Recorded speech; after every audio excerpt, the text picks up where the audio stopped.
রমাদানের অবশিষ্ট দিনগুলোর মধ্যে সবচেয়ে গুরুত্বপূর্ণ আমলের নাম হলো এতেকাফ, যেটা রমাদানের শেষ দশকে করতে হয়। এতেকাফ অবশ্য রমজানের প্রথম দশক, মাঝের দশক, এই দিনগুলোতেও করা যায়, একদিন দুই দিনও করা যায়, কিন্তু মাসনুন যে এতেকাফ নবী করিম সাল্লাল্লাহু আলাইহি সাল্লামের রমাদানে, সেই প্রতিষ্ঠিত সুন্নাহ নবী সাল্লাল্লাহু আলাইহি সাল্লামের রমাদানে, সেটি হলো রমজানের শেষ দশকে এতেকাফ করা। শেষ দশকের এতেকাফ সম্পর্কে মা আয়েশা রাদিয়াল্লাহু তাআলা আনহা বলেছেন, কানা নবী সাল্লাল্লাহু আলাইহি সাল্লাম ইয়াতাকিফুল আশরাল আওয়াখির মিন রমাদান হাত্তা তাওয়াফাহুল্লাহ। নবী করিম সাল্লাল্লাহু আলাইহি সাল্লাম রমাদান ফরজ হওয়ার পর থেকে নিয়ে যে রমজানের শেষ 10 দিন এতেকাফ করতে শুরু করেছেন, তার ওয়াফাত পর্যন্ত, মৃত্যু পর্যন্ত প্রত্যেক বছর তিনি রমজানের শেষ 10 দিন এতেকাফ করেছেন।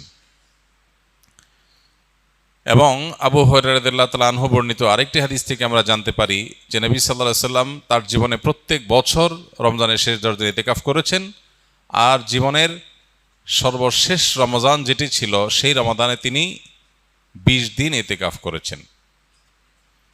যে আমলটি প্রিয় নবী সাল্লাল্লাহু আলাইহি সাল্লাম জীবনে কোনো বছর, কোনো রমজানে একবারও ছাড়েননি, আমাদের সমাজে বেশিরভাগ মানুষের জীবনে সে আমলটি জীবনে একবারও করা হয়নি। এর চেয়ে বড় দুর্ভাগ্যের বিষয় আর কি হতে পারে? এর চেয়ে বড় হতভাগ্যের বিষয় আর কি হতে পারে? চরম শত্রুর সাথেও তো মানুষের এই বৈপরীত্য থাকে না। এরকম বৈপরীত্য নবী সাল্লাল্লাহু আলাইহি সাল্লামের সাথে আমাদের আচরণগত, আমলগত বৈপরীত্য আমরা সৃষ্টি করে ফেলেছি। এই জন্য আমরা নিয়ত করে নেই, আল্লাহ রাব্বুল আলামিনের কাছে তৌফিক কামনা করি, আমরা ইনশাআল্লাহ রমজানের শেষ 10 দিন এতেকাফ করব। এতেকাফ মানেটা কি? এতেকাফ শব্দের অর্থ কোথাও নিজেকে আবদ্ধ করে ফেলা, নিজেকে বন্দী করে ফেলা। এতেকাফের মূল কথা হলো রমাদানের এই দিনগুলোতে যখন আমরা এতেকাফ করব, এই দিনগুলোতে আল্লাহর ঘরে, মসজিদে নিজেকে আটকে ফেলা, আবদ্ধ করে ফেলা। দুনিয়ার মানুষের কাছে মানুষ বিভিন্নভাবে চাইতে পারে। চাওয়ার চরম সীমা হলো, চাওয়ার সর্বোচ্চ লেভেল হলো যে কারোর গেটে গিয়ে বসে পড়া, পাঁও ধরে বসে পড়া, যে না দেওয়া ছাড়া যাচ্ছি না, যে কোনোভাবে আদায় করার জন্য পণ করা। আল্লাহ রাব্বুল আলামিনের কাছে আমরা সারা বছর দোয়া করি, মুনাজাত করি, চোখের পানি ফেলি, তৌফিক অনুযায়ী কম বা বেশি, কিন্তু এতেকাফের আমলের মাধ্যমে মূলত আল্লাহ রাব্বুল আলামিনের ঘরে এসে কাঁথা বালিশ নিয়ে, গাঁট্টি বস্কা নিয়ে আমরা একরকম বসে যাই আল্লাহর ঘরে, যে আল্লাহ তোমার মাগফিরাত নিয়েই আমি যাব। কোনো মানুষের গেটে, দুয়ারে বা পাও জড়িয়ে খুঁটি গেড়ে বসে যেরকম মানুষ চায়, সেই চাওয়ার ফলে সাধারণত মানুষ খুব কমই বিফলে যায়। ঠিক একইভাবে আল্লাহর ঘরে এতেকাফ করতে এসে একদম খুঁটি গেড়ে বসে যাওয়াটা এরকম চাওয়া অনেকটা। এই চাওয়ার ভিতরে অবর্ণনীয় এক তৃপ্তি আছে, এই চাওয়ার মধ্যে অন্যরকম এক আবেগ আছে, ভাব আছে। এই আবেগটা উপলব্ধি করার তৌফিক যাদের হয়েছে, তারা জীবনে কখনো এতেকাফ ছাড়তে খুব কষ্ট হয়, এতেকাফের স্মৃতি তারা ভুলতে পারেন না। প্রিয় ভাইরা আমার, গোটা পৃথিবীর হাজার হাজার সৃষ্টি আল্লাহর, এগুলো আমাদেরকে, আমাদের মনোযোগকে, আমাদের ফোকাসকে নানা দিকে বিক্ষিপ্ত করে রেখেছে। সোশ্যাল মিডিয়ার এই যুগে, বিশেষ করে অনলাইনে বিচরণের এই সময়টাতে আমাদের মনোযোগ হাজার হাজার জিনিস নিয়ে যাচ্ছে। আমরা যখন সোশ্যাল মিডিয়া স্ক্রল করি, আমাদের সামনে কোনো একটা পোস্ট আসে, আমরা এই পোস্টটা দেখব কি দেখব না সিদ্ধান্ত নেই। স্ক্রল করে যাওয়ার পর বা স্ক্রল করে যদি কোনো পোস্ট সামনে আসে, আমরা যদি সেটা দেখি, তখন রিয়্যাক্ট করব কি করব না, সেখানে আমরা মনোযোগ দেই।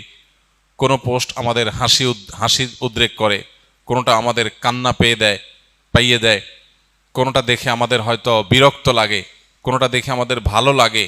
আমাদের অনুভূতি, আমাদের আবেগ, আমাদের সিদ্ধান্ত, এগুলো এত ভাগে বিভক্ত যে পরিপূর্ণ আল্লাহ রাব্বুল আলামিনের প্রতি মনোযোগী হওয়ার সুযোগ, পরিপূর্ণ আল্লাহর দিকে ফোকাস দেওয়ার সুযোগ, আল্লাহর দিকে ফোকাস তো অনেক পরের বিষয়, নিজের নফসের প্রতি ফোকাস দেওয়া, নিজের ভালোর চিন্তা করার সুযোগটা আমাদের দিন এবং রাত 24 ঘন্টা আমরা ব্যয় করে একটু বের করতে পারি না। বেশিরভাগ মানুষ শেষ কবে নিজেকে নিয়ে ভেবেছেন? বয়স কত হয়েছে, গন্তব্য কোথায়, আমার কোথায় যেতে হবে, আমি কি আসলে জান্নাতে যেতে পারবো, আমি যে ট্র্যাকে আছি সেই ট্র্যাকের শেষ মাথা কি জান্নাত নাকি জাহান্নাম, আমার নিজের কল্যাণের জন্য আমি ভাবনার সুযোগ পর্যন্ত পাই না। আমরা এত ব্যস্ত, এই বস্তুবাদী পৃথিবী আমাদেরকে এত এঙ্গেজ করে ফেলেছে, এত ব্যস্ত করে ফেলেছে, নিজের জন্য সময় দেওয়ার সুযোগটা আমাদের নাই। আমরা ব্যস্ত। আমাদেরকে জিজ্ঞেস করা হয় কেন ব্যস্ত? আমাদের ক্যারিয়ারের জন্য ব্যস্ত, আমাদের নিজের উন্নতির জন্য ব্যস্ত, আমাদের সামাজিক অবস্থানের জন্য ব্যস্ত। অথচ এই সব ব্যস্ততার আড়ালে আমাদের নিজের অনন্ত অসীমকালের যাত্রার, আমাদের রবের এই বিষয়গুলোর প্রতি ফোকাস বা মনোযোগ দেওয়ার সুযোগ আমাদের হয় না। এই বাস্তবতায় এই ইতিকাফ আরও বেশি আমাদের জীবনে রিলেভেন্ট এবং গুরুত্বপূর্ণ। এরকম বিক্ষিপ্ত মনোযোগ যখন কোনো সমাজে চরম আকার ধারণ করে, আমরা 2 রাকাত নামাজ পরিপূর্ণ মনোযোগের সাথে, দুনিয়ার কোনো দিকে মনোযোগ যাবে না, পরিপূর্ণ আল্লাহর দিকে মনোযোগ থাকবে। আল্লাহ বলেছেন আকিমিস সালাতা লিযিকরি, তোমরা সালাত কায়েম করো আমার স্মরণের জন্য। আল্লাহ বলেছেন তার স্মরণের জন্য সালাত কায়েম করতে, নামাজ আদায় করতে। এখন আল্লাহর স্মরণ যেন হয়, এটা নামাজের উদ্দেশ্য। তবে নামাজের মধ্যে আল্লাহর স্মরণ থাকবে। এখন আমাদের নামাজের অবস্থা হয়েছে এমন যে আল্লাহ ছাড়া সব কিছু স্মরণ হয়। 2 রাকাত নামাজ শুরু থেকে শেষ পর্যন্ত পরিপূর্ণভাবে পড়ব, কিন্তু মনোযোগ আল্লাহ ছাড়া অন্য কোনো দিকে যাবে না। এই চ্যালেঞ্জ আমরা কয়জন মানুষ নিতে পারবো? কয়জন মানুষ আমরা এই চ্যালেঞ্জ নিয়ে সফল হতে পারবো? চ্যালেঞ্জ নিয়ে দেখেন যে নামাজ শুরু করেন, নফল নামাজ 2 রাকাত নিয়ত করেন, একদম সালাম ফেরানো পর্যন্ত একবারের জন্য ছেলে মেয়ে, ফ্যামিলি, বিয়ে শাদী, মা বাপ, ব্যবসা বাণিজ্য, কাজ কাম, পড়া লেখা, ক্যারিয়ার, সোশ্যাল মিডিয়া, বাইরের কোনো জগৎ, কোনো কিছুর প্রতি মনোযোগ থাকবে না, পরিপূর্ণ আল্লাহর দিকে মনোনিবেশ করবেন।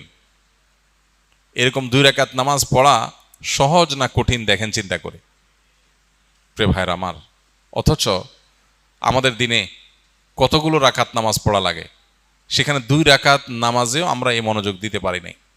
পৃথিবীতে যারা সফল হয়েছেন, যারা জাগতিক বিচারে সফল হয়েছেন, সফল ব্যবসায়ী, সফল ক্রীড়াবিদ, সফল চাকরিজীবী, সফল পেশাজীবী, যে কোনো মানুষ তার জগতে সফলতা অর্জন করেছেন, সাফল্য অর্জন করেছেন। সাফল্যের জাগতিক সংজ্ঞায় বা প্রচলিত অর্থে সাফল্যই বোঝাচ্ছি আমরা।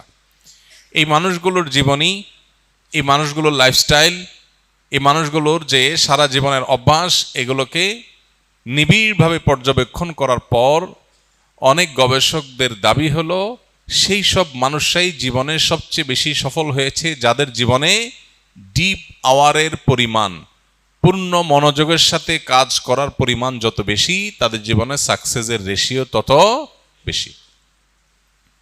অর্থাৎ আপনি কোনো কাজে পরিপূর্ণ মনোযোগ কতক্ষণ রাখতে পারছেন, এটা আপনার সাফল্যের অনেক গুরুত্বপূর্ণ একটা শর্ত।